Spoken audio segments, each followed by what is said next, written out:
हम पढ़ रहे थे बीवी, क्या पढ़ रहे थे? मैंने आपको पढ़ाया था डाइलेक्ट्रिक स्ट्रेंथ, क्या पढ़ाया था? हमने डाइलेक्ट्रिक के बारे में बोला। हम डाइलेक्ट्रिक बेसिकली अपने 3 यूज है डाइलेक्ट्रिक के। 3 यूज हमने बताया कि डाइलेक्ट्रिक लगाने से क्या सपोर्ट मिल जाता है, सपोर्ट मिल जाता है, और क्या डाइलेक्ट्रिक लगाने से कैपेसिटेंस बढ़ जाती है, क्योंकि फॉर्मूला होता है F0 K/D, F0 K/D। बहुत बढ़िया साहब, तो हमने वहां समझ में आ गया था। फिर हमने बोला कई डाइलेक्ट्रिक मटेरियल ऐसे होते हैं जिनकी डाइलेक्ट्रिक स्ट्रेंथ किससे ज्यादा होती है? एयर से। मतलब डाइलेक्ट्रिक स्ट्रेंथ वो ताकत है जितनी इलेक्ट्रिक फील्ड लगाने पर क्या मटेरियल फूट जाए। एयर भी एक समय ऐसा आता है जिसकी वैल्यू थी 3 × 10⁵ न्यूटन पर कूलम। ये आयनाइजेशन मतलब इलेक्ट्रिक फील्ड है जिसमें एयर भी फूट जाती है। एयर फूट जाती है मतलब आयनाइज हो जाती है। क्या हो जाती है? तो कंडक्ट करने लगती है चार्जेस को। ये एयर की वैल्यू बहुत हाई वैल्यू होती है। कई मटेरियल ऐसे होते हैं जो इसकी डाइलेक्ट्रिक स्ट्रेंथ इससे भी ज्यादा होती है, तो हमारे लिए फायदे का सौदा है। फिर हमने आपको कैपेसिटेंस का फॉर्मूला बताया, F0 K/D बताया, फिर मैंने आपको सारी चीजें बताई। फिर हम पढ़ रहे थे डाइलेक्ट्रिक स्ट्रेंथ। हमने बोला dielectric strength is a property of material, basically this is the electric field on which the material breaks. The material मुझे लगा नहीं तो मैं आया, ये मैंने आपको समझा दिया। इसकी यूनिट होती है इलेक्ट्रिक फील्ड। क्या होती है? उसके बाद मैंने आपको बोला कि इस मटेरियल से अगर कैपेसिटर बनाया जाए तो उसका ब्रेकडाउन वोल्टेज हमारे लिए इंपॉर्टेंट होता है कि भाई कितने वोल्टेज पे वो ब्रेक। तो मैंने आपको बताया कि breakdown voltage is basically nothing but dielectric strength into D। Dielectric strength into D is what? Distance between the two plates. बोलो क्लियर है? तो मैंने बोला कि breakdown voltage of capacitor depends on 2 things, one is on the material, one is on the material, और फिर मैंने आपको बताया कि D क्या चीज। बोलो क्लियर है? फिर मैंने आपको समझाया था कि भाई कैपेसिटर बनाना हो तो रेशो A/D फिक्स रखना पड़ता है, पर हमें A की वैल्यू एक लिमिट से छोटी कर, क्योंकि एक लिमिट से छोटी कर दोगे तो वो फूट जाएगा, तो हमें दोनों बातों का ध्यान रखना होता है। तो हम जब भी बाजार से कैपेसिटर खरीदते हैं तो उसमें 2 चीज लिखी होती है, one is the capacitance and second is the BV, and second is the BV। अब प्रैक्टिकल कुछ सवाल और करते हैं। जब ऐसा लिखा होता है, जब ऐसा, तो प्रैक्टिकली हम जब कैपेसिटर लाते हैं बाजार से तो उससे एक ही कैपेसिटर का सर्किट बनाते हैं, मल्टीपल सर्किट बन सकते हैं। हो सकता है मैं किसी सर्किट में 2 कैपेसिटर सीरीज में जोड़ दूं, किसी में 2 सीरीज में जोड़ के एक पैरेलल में जोड़ दूं, ये जोड़ दूं, वो जोड़ दूं। तो जो नया सिस्टम बने, मुझे सबके इंडिविजुअल बीवियां पता है, पर मुझे कंबाइंड बीवी पता होनी चाहिए। जैसे अगर हम सवाल को समझे कि मान लो आपको ऐसे सवाल दिया गया कि 2 कैपेसिटर आपने बाजार से खरीदे, उनको सीरीज में जोड़ दिया, उनको पहले ध्यान समझो। मान लो कि भाई साहब ये 6 माइक्रोफैरेड है, कितना है? और ये 3 माइक्रोफैरेड है, दोनों ऐसे हैं, और इसकी बीवी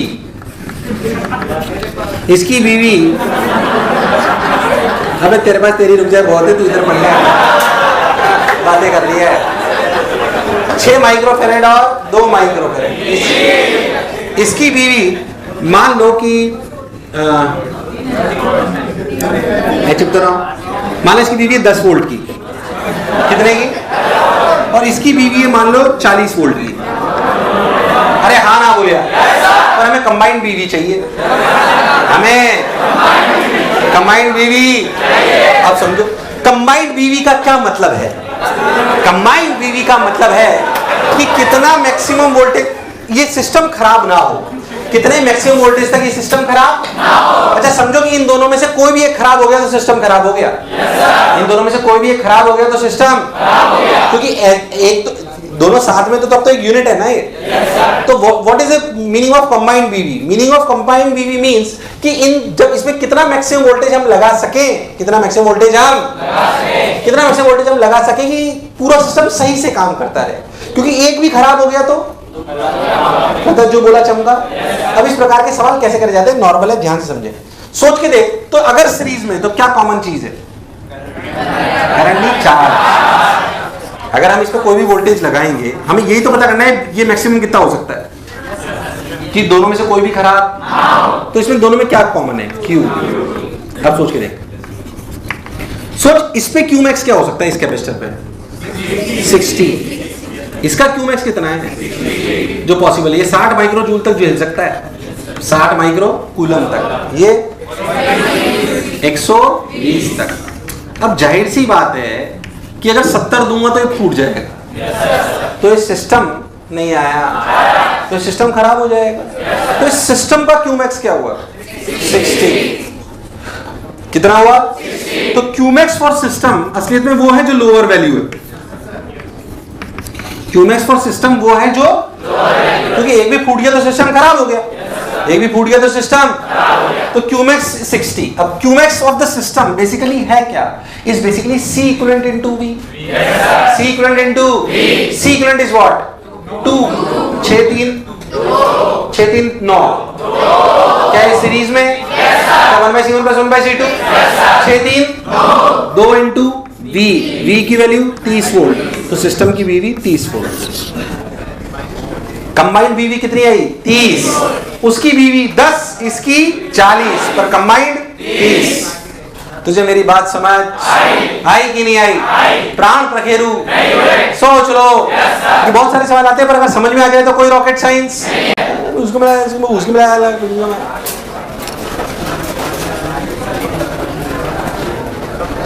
चलो एक सवाल कराता हूं, वही सबकी विधियां पता है, सिस्टम की भी बतानी है। 3 लगा दो, उसमें ऐसी कौन सी खास बात है? मान लो 12 माइक्रोफैरेड, इसकी VV 15 वोल्ट, ये 6 माइक्रोफैरेड, इसकी VV 20 वोल्ट, ये 4 माइक्रोफैरेड, इसकी VV 25 वोल्ट। चलो बताओ सिस्टम की VV। हाँ बोलो भाई, कितना? इसका Qmax कितना है? कितना? 180, इसका 120, इसका 100। तो क्या मिनिमम वाला ही सिस्टम का Qmax है?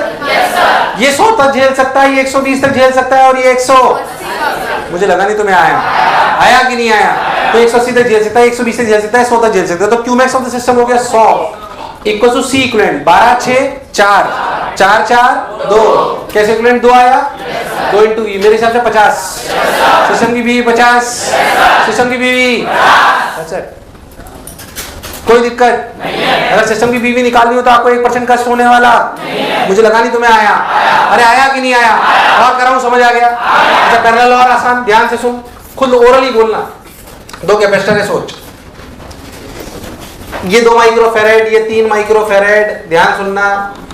इसकी VV 10 वोल्ट की, इसकी VV 12 वोल्ट की, सिस्टम की VV ओरली कॉमन सेंस है, इसकी VV 10 वोल्ट, इसकी 12, सिस्टम की VV कितना मैक्सिमम लगा सकूंगी, इनमें से कोई भी खराब ना हो। अबे 10 क्या सोच रहे हो इसमें यार? दोनों अगर पैरेलल में, इसमें मैक्सिमम कितना लगा सकते हो? इसमें कितना लगा सकते हो? 12। तो इसमें सॉल्व करने का जरूरत है, 10 ही तो है। अबे 10 से ज्यादा लगाओ तो फूट जाएगा ना। यार कॉमन सेंस भी काम नहीं करता तुम्हारा। अबे मतलब तो पैरेलल भी जुड़े हुए हैं ना। पैरेलल में क्या सेम होता है? क्या सेम होता है? तो कितना मैक्सिमम लगाओ कि दोनों सलामत रहे, तो खत्म। अगर पैरेलल में लगाया है तो सिस्टम की VV वो होगी जो बीवीओ में सबसे छोटी होगी। अरे यार, क्योंकि वो फूट गई तो बाकी बेकार हो गई। अच्छा सोच, मैं एक बड़ा सिस्टम बनाता हूं, रुक जाएगा। ये तीनों और उन दोनों को पैरेलल में जोड़ दो, तो उस सिस्टम की VV क्या हुई? इसको और उसको पैरेलल में जोड़ दो, कितनी? कितनी? 30। क्यों भाई? इसकी VV 50, उसकी VV, तो ये पहले फूट जाएगी। तो सिस्टम की VV, तो जब भी कोई सिस्टम कैपेसिटर से बनाया जाता है और किसी सिस्टम में लगाया जाता है तो उसकी कंबाइंड VV पहले ही बता दी, ताकि आपको पता पड़े कि इससे ज्यादा लगाओगे तो सिस्टम खराब, जो ऐसे निकाला जाता है। तुझे दूर दूर तक समझ आया कि नहीं आया? या प्राण प्रखेरु सोच लो, बता लो।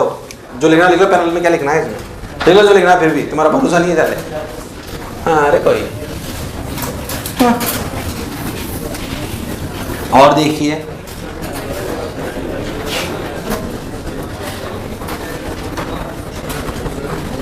ये वैरायटी थी। मैंने आपको पढ़ाया डाइलेक्ट्रिक स्ट्रेंथ, मैंने आपको पढ़ाया ब्रेक डाउन वोल्टेज। क्या पढ़ाया? मैंने आपको ब्रेक डाउन वोल्टेज पढ़ाया, डाइलेक्ट्रिक स्ट्रेंथ की, डाइलेक्ट्रिक की इंपॉर्टेंस बताई, फॉर्मूला बताया। और किसी इस वैरायटी के सवाल आते हैं इसमें समझें। एक चीज होती है इसमें, insertion of dielectric at constant potential and constant charge. कुछ प्रोसेसेस है जिसमें क्या करते हैं कि हम कैपेसिटर के अंदर डाइलेक्ट्रिक को इंसर्ट करते हैं। डाइलेक्ट्रिक को क्या करते हैं? अब उसको इंसर्ट करने के 2 तरीके हैं। या तो हम इसको कैपेसिटर को कांस्टेंट चार्ज पे रखें, या फिर हम इसे कांस्टेंट वोल्टेज दे रखे। तो पहली हेडिंग डालो insertion of dielectric, insertion of dielectric at constant charge. तो कई उसमें वैरायटी के सवाल हो सकते हैं, उसे समझते हैं। Insertion of dielectric at constant charge, insertion of dielectric at constant charge, insertion of dielectric, insertion of dielectric,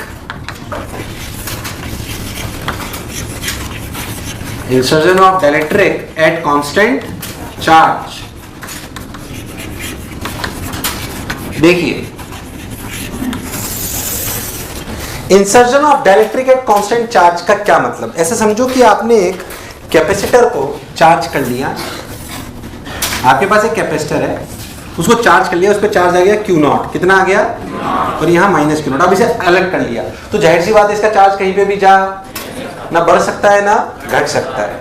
अब इसी डाइलेक्ट्रिक, इसी कैपेसिटर में बिल्कुल सेम डायमेंशंस का हमने एक कैपेसिटर लिया। क्या लिया? एक कैपेसिटर मतलब सॉरी डाइलेक्ट्रिक क्या लिया? बिल्कुल सेम डायमेंशन का, जिसका डायमेंशन का ये है, जिसका के है। अब हम इसको ऐसा समझो कि पहले मैं वो प्रोसेस समझाता हूँ होता क्या है। जब हम इसे इंसर्ट करते हैं जाहिर सी बात है कि यहाँ पे प्लस प्लस चार्ज है और यहाँ पे इंडक्शन की वजह से यहाँ के इंड्यूस होते हैं, और यहाँ अगर ये पूरा फिटेड नहीं है तो इस प्लस और माइनस में अट्रैक्शन होगा, इस प्लस और, तो इस पे एक नेट फोर्स ऑटोमेटिक आएगा अट्रैक्शन फोर्स की वजह से। किसकी वजह से? This is known as force on your dielectric, this is known as, ये बिल्कुल आखिरी सेक्शन है इसका, मतलब कल पढ़ाऊंगा शायद, तो उसी कैलकुलेशन में पूरी कराऊंगा। अभी बस इतना समझो कि एक फोर्स नीचे लगा कि नहीं लगा, कितना लगा वो आखिरी सेगमेंट है, वो मैं पढ़ाऊंगा, डोंट वरी। अभी से समझो कि फोर्स लगा, क्यों लगा वो क्लैरिटी है। पहले था जो बोला चमका। मैं चाहता हूं कि मैं इसको स्लोली इंसर्ट करूं। कैसे करूं? तो जाहिर सी बात है कि मुझे एक एफ एक्सटर्नल फोर्स ऊपर लगाना पड़ेगा जो कि हमेशा इसके बराबर होगा, और हम ये इंश्योर करेंगे कि एफ एक्सटर्नल हमेशा इतना हो कि कैसे इंसर्ट हो, slowly. So process is slowly, और आपकी अगर केमिस्ट्री की भाषा में बात करें तो क्वाजी स्टैटिक रिवर्सिबल प्रोसेसेस पता ही नहीं है, पता है कि नहीं पता? Very slow process, very slow का मतलब ये होता है कि अपन फालतू की किसी चीज में लॉस को consider, we are not considering that dielectric is getting a velocity, dielectric is getting a velocity. बोलो क्लियर है? सो जो मैं कह रहा हूं उसे बहुत ध्यान सुनो, बहुत स्ट्रक्चर्ड वे में, बहुत सोच समझ के आपको बताया जा रहा है। जितना मैं बोल रहा हूं, जैसे मैं बोल रहा हूं, आपको याद होना पक्का, ध्यान से सुनो। अब तो अपन ऐसे ही इसको इंसर्ट कर रहे हैं। पहली बात, जब ये इंसर्ट हो जाएगा तो उसमें कुछ बातें समझते हैं कि जब ये इंसर्ट हो जाएगा तो चार्ज में क्या चेंज आएगा? कुछ नहीं, चार्ज तो कांस्टेंट है। अरे भाई साहब, अगर ये इंसर्ट हो जाएगा तो भी चार्ज में कोई चेंज, कैपेसिटर में तो उतना ही चार्ज रहेगा, कोई कष्ट वाली बात नहीं। तो चार्ज कांस्टेंट रहा Q0, क्योंकि हमने उसे कहीं ना आने जाने का रास्ता दिया, ना जाने का ना आने। एक बात क्लियर, कैपेसिटेंस का क्या हुआ? ये सब छोटे छोटे सवाल हैं जो पूछ रहा हूँ। कैपेसिटेंस बढ़ी घटी, क्या सी इनिशियल था epsilon A by D, epsilon C final, epsilon A by D, तो क्या कैपेसिटेंस इंक्रीज्ड? कैपेसिटेंस, मुझे लगा नहीं तुम्हें आया, कैपेसिटेंस इंक्रीज, बहुत बढ़िया। What we can comment on potential?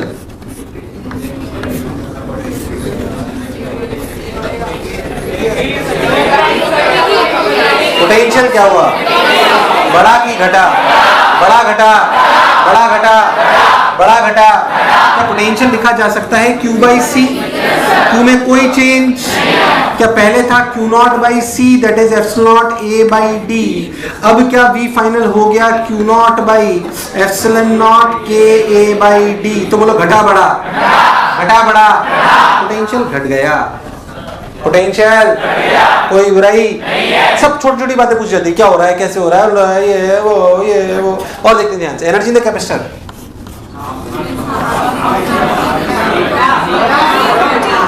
Energy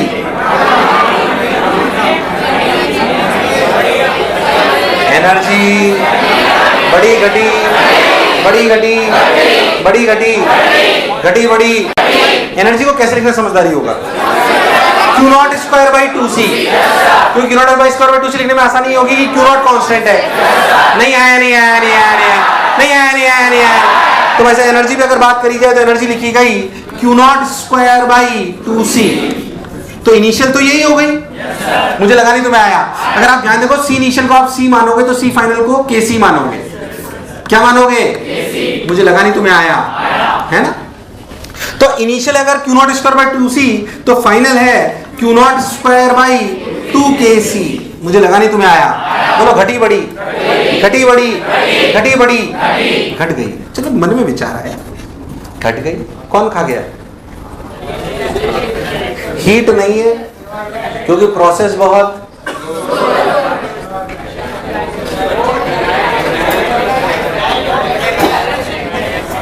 पहले तो एनर्जी घटी की बड़ी, मान ली बात बिल्कुल परफेक्टली सही है। कौन खा गया? डिग्रीज इन एनर्जी कितना है? अगर मैं बात करूं डिग्रीज इन एनर्जी है दिस माइनस दिस। किसने खाली एनर्जी? मेरे को बोला एक्सटर्नल एजेंट है। तू ध्यान से देख तो एक्सटर्नल एजेंट नेगेटिव वर्डन कर रहा है, डिस्प्लेसमेंट हो रहा है, फोर्स लग रहा है। तो एनर्जी खा रहा है कि दे रहा है? वो उसने खाई है एनर्जी। अरे भाई साहब तुम्हारे प्राण प्रखेरु नहीं आया। तो वास्तविकता में decrease in energy is due to external agent, is due to. तो अगर कोई मुझसे पूछ ले what is the work done by external agent, तो आपका आंसर होगा Q square by 2C 1 minus 1 by K। सोच, क्या work done by external agent negative है? नेगेटिव हुआ पॉजिटिव हुआ? पॉजिटिव। तो 1 बाई K माइनस 1। यार मुझे लगा नहीं तुम्हें आया, आया कि नहीं आया? तो जो एनर्जी घटी वो किसने खा ली? बहुत सारे सवाल आते हैं ऐसे, ये इस पे मतलब अनंत सवाल मिलेंगे आपको। कंसेप्चुअल क्लैरिटी होगी, हर ऑप्शन क्लियर होगा, हर ऑप्शन। ध्यान समझ लो। पहले जो मैं बोला क्या चमका? तो वैसे चार्ज का क्या हुआ मुझे समझ में आया, कैपेसिटेंस का क्या हुआ मुझे समझ में आया, वोल्टेज का क्या हुआ मुझे समझ में आया, एनर्जी का क्या हुआ ये भी मुझे, एनर्जी जो घटी वो कहाँ गई ये भी मुझे समझ आया। अच्छा मैं आपसे पूछूं इलेक्ट्रिक फील्ड का क्या हुआ?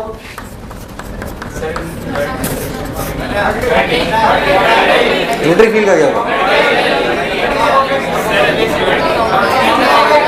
इलेक्ट्रिक फील्ड जो पहले थी और अभी जो हुआ क्या?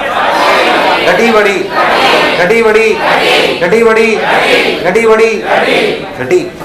क्या इलेक्ट्रिक फील्ड बेसिकली है sigma by 2 epsilon. Initial electric field की अगर बात करी जाए तो इनिशियल इलेक्ट्रिक फील्ड है सिग्मा बाई 2 एप्सिलॉन। सिग्मा की वैल्यू Q0 बाई A, मतलब लिखी गई Q0 बाई A एप्सिलॉन। बोल यस और नो। और E फाइनल है भाई साहब Q0 तो उतना ही रहा Q0 by A epsilon K। अरे क्या सिग्मा बाई एप्सिलॉन K होती है? सिग्मा अभी भी Q0 बाई A है, कोई बुराई वाली बात? तो इलेक्ट्रिक फील्ड घटी की बड़ी, तो electric field decreases. Electric field कोई बुराई, मुझे लगा नहीं तुम्हें आया, आया नहीं आया। एक और अच्छा पार्ट इसका जिसमें पीएचडी करी जाती है वो है फोर्स बिटवीन द प्लेट्स। याद कर मैंने फोर्स पढ़ाया था, फोर्स बिटवीन द प्लेट्स याद है मैंने पढ़ाया था लास्ट टर्म, शुरुआत वहीं से करी थी। देख मुझे फॉर्मूला क्या था, देख तो पूरा प्रूफ भी बताया था। तो अगर बहुत ध्यान से देखे तो इसको मैं बिल्कुल ढंग से समझाता हूँ, अच्छे समझना है इसको। इनिशियली इधर देखना अच्छे से, इनिशियली इसमें चार्ज है Q0, इसमें चार्ज है माइनस Q0। अगर इसकी वजह से इसमें फोर्स पूछा जाएगा तो देखिए इसकी वजह से यहाँ पे इलेक्ट्रिक फील्ड याद कर मैंने बोला था लिखी जाएगी Q0 इंटू E, पर E इलेक्ट्रिक फील्ड क्या सिर्फ माइनस Q0 की वजह से? इस Q0 की काउंट क्या लिखा जाएगा? Sigma by 2 epsilon, sigma by तो लिखा गया था Q0 by 2A epsilon naught. तो फॉर्मूला आया Q0 square by 2A epsilon. क्या this is the initial force before inserting the dielectric, before inserting the now. ध्यान से सुनना। फाइनली क्या हुआ? बीच में कैपेसिटर में डाइलेक्ट्रिक आ गया। क्या आ गया? डाइलेक्ट्रिक। पर अभी भी इस प्लेट पे चार्ज कितना है? अभी भी तो इसमें Q0 है और इस पे हाँ यहाँ पे कुछ इंड्यूस हुआ और यहाँ पे ऐसे। अब जो पूछा उसका जवाब देना। अगर आप बहुत ध्यान से देखो तो यहाँ पे मान लो इंड्यूस्ड हुआ Q माइनस QI और यहाँ इंड्यूस्ड हुआ प्लस Q। अगर मेरे को इस प्लेट पे फोर्स लिखना है अगर मुझे इस प्लेट पे फोर्स लिखना है तो मुझे लिखना चाहिए force on the plate is Q naught into electric field due to minus Q naught plus electric field due to Q induced plus electric field due to minus Q induced. पहले तो ये बात चमकी क्या, F बराबर QE में E is electric field due to all the other charges except Q naught. पहले तो क्या ये बेसिक समझ आया? तुम्हें मेरी बातें समझ आ रही हैं? अरे आ रही है कि नहीं आ रही है? सोच लो, कोई बुराई बोलो, चमका ये। अब सोच, electric field due to minus Q naught, सिर्फ इस माइनस Q नॉट की वजह से इलेक्ट्रिक फील्ड तो वही है Q नॉट बाय 2 एप्सिलॉन। अरे भाई साहब नहीं आया, अंदर के इलेक्ट्रिक फील्ड उससे नहीं मतलब है हमें, हम फोर्स निकाल रहे हैं प्लेट पर, तो हमें बेसिक से ही जाना पड़ेगा। ध्यान से देखा तो हमने लिखा भाई साहब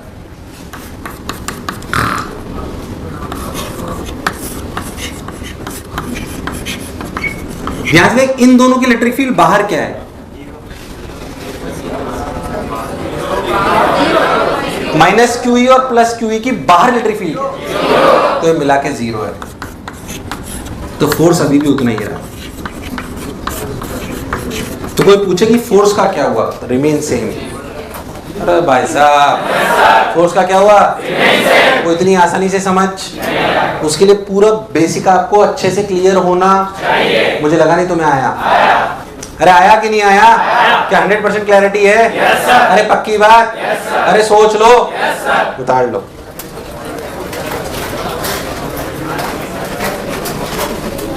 आज के लिए इतना ही, अभी कहाँ बहुत time.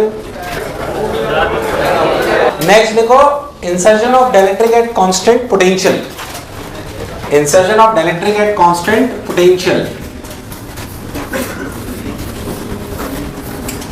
Insertion of dielectric at constant potential. आइए सुने ध्यान से, constant potential, constant voltage constant potential, basically हमने इसको एक बैटरी से कनेक्ट कर रखा है। अगर हम इसको एक बैटरी से कनेक्टेड रखेंगे तो जाहिर सी बात है कि इसका पोटेंशियल हमेशा कांस्टेंट। अब चार्ज कांस्टेंट रहेगा ये जरूरी? ठीक भाई साहब। अब लॉजिकल है कि भाई एक बात तो बिल्कुल क्रिस्टल क्लियर हो गई कि V कांस्टेंट है। क्या कांस्टेंट है? V कांस्टेंट हो गया, उसकी वैल्यू V है। अगर C पे चर्चा करें तो फिर से वही बात, C initial is epsilon A by D, that is C, और C final is epsilon naught K A by D, that is KC, यानी कि C बड़ा की घटा बड़ा। इसमें इस बात में कोई चेंज मुझे लगा ही नहीं तुम्हें आया।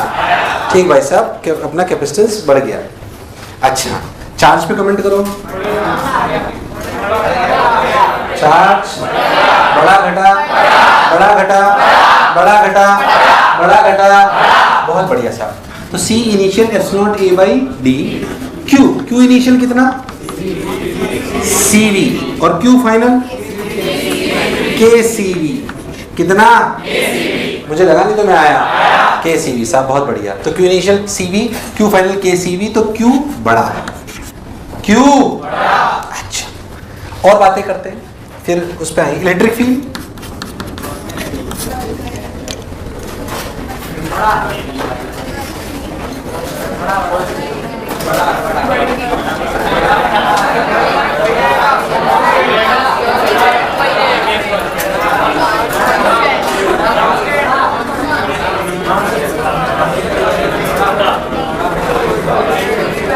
इलेक्ट्रिक फील्ड बड़ी घटी, बोलो इलेक्ट्रिक फील्ड बड़ी घटी बड़ी घटी बड़ी घटी। इलेक्ट्रिक फील्ड भाई, इलेक्ट्रिक फील्ड वैसे वहां से भी प्रूव कर सकते हैं Q by epsilon sigma by epsilon से। उसकी बजाय आप ध्यान से तो डायरेक्ट आंसर आ जाएगा V बाई D से। Electric field V by D होती है। क्या होती है? अभी तो V बाई D में D कांस्टेंट है, वेरिएबल V, तो ये भी कांस्टेंट। आसानी से देखा जा सकता है कि इलेक्ट्रिक फील्ड में कोई बदलाव ऐसे मत सोच सर पहले तो सिग्मा बाई एप्सिलॉन थी, अब सिग्मा बाई एप्सिलॉन के, अभी तो सिग्मा भी तो चेंज हो गया क्योंकि Q चेंज हो गया। क्या चेंज हो गया? तो देखो समझ में आ जाएगा। मुझे लगा नहीं तुम्हें आया। आया नहीं आया? इलेक्ट्रिक फील्ड होती रही। बहुत बढ़िया साहब। अगर आप बहुत ध्यान से देखो तो एनर्जी एनर्जी एनर्जी कौन से फॉर्मूले से देखें? हाफ। तो एनर्जी इनिशियल थी हाफ CV² और फाइनल थी हाफ KCV²। कहां से आई? मतलब कितनी? Half KCV²। तो बड़ी की घटी? बड़ी। अच्छा एनर्जी बढ़ गई, ये कहां से आई?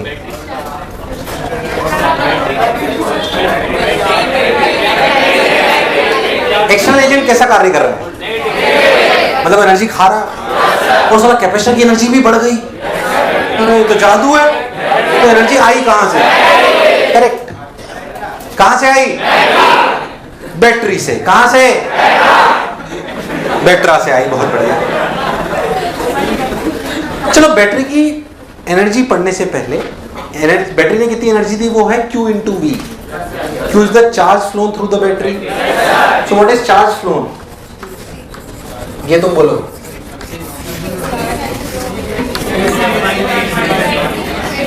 तुम लोग बोलो। Charge flown through battery.